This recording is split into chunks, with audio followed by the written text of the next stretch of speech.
Olives are small fruits that grow on olive trees, Olea europaea.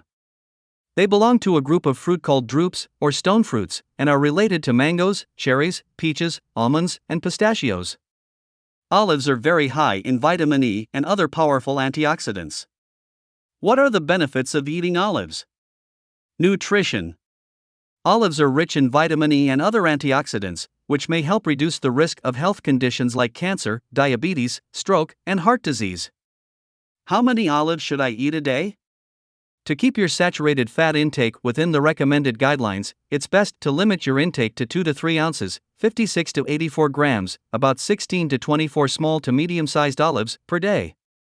Though olives may aid weight loss, they're high in salt and fat, and eating too many of them may offset your weight loss success. Why are olives not good for you?